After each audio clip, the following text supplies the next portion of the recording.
విశాఖలో అత్యంత అధునాతన వైద్య పరికరాల తయారీ పరీక్షా కేంద్రం ఏర్పాటుకు రంగం సిద్ధమైంది. ఆంధ్రప్రదేశ్ మెడికల్ టెక్నాలజీ జోన్ పేరుతో ఏర్పాటవుతున్న ప్రాజెక్టుకు ఈ నెల 19న శంకుస్థాపన జరగనుంది.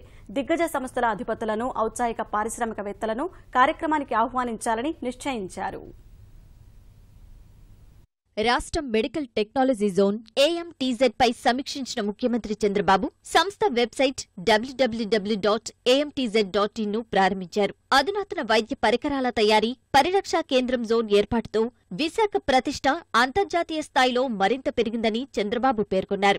వైద్య పరికరాల తయారీలో భారత్ వెనుకబడి ఉందని, విదేశాల మీద ఆధారపడకుండా ఏఎంటీజెడ్ ను తీర్చిదిద్దాలని అధికారులను ఆదేశించారు. చైనాలో ఈ తరహా పార్కులను చూశానని, ప్రపంచంలో అదే అతిపెద్ద వైద్య సాంకేతిక పరికరాల తయారీ కేంద్రంగా ఉందని వివరించారు. వైద్య సాంకేతిక పరికరాల ఎగుమతులను పెంచడం, ఈ రంగంలో భారీగా ఉద్యోగ, ఉపాధి కల్పన, మరింత చౌకగా వైద్య సేవలు అందుబాటులో ఉంచడం లక్ష్యాలుగా కేంద్రం సహకారంతో జోన్ స్థాపన తలపెట్టినట్లు చెప్పారు. విశాఖ జిల్లా నడుపూరులో తొలుత 270 ఎకరాలలో ఏర్పాట్లు చేస్తున్నట్లు వైద్య ఆరోగ్య శాఖ మంత్రి కామినేని శ్రీనివాస్ ముఖ్యమంత్రికి వివరించారు. 200కు పైగా కంపెనీలు, యూనిట్లు నెలకొల్పేందుకు ఆసక్తి చూపాయని వైద్య ఆరోగ్య శాఖ ముఖ్య కార్యదర్శి పూనం మాలకొండయ్య పేర్కొన్నారు. అంతర్జాతీయంగా పేరొందిన వైద్య సాంకేతిక పరికరాల తయారీదారులతో విశాఖలో శిఖరాగ్ర సదస్సు నిర్వహించాలని ముఖ్యమంత్రి ఆదేశించారు. ఏఎంటీజెడ్ లో నిర్మించనున్న 12 భవంతులను విభిన్న ఆకృతులతో తీర్చిదిద్దాలని సూచించారు. ఆకట్టుకునే నిర్మాణ శైలి,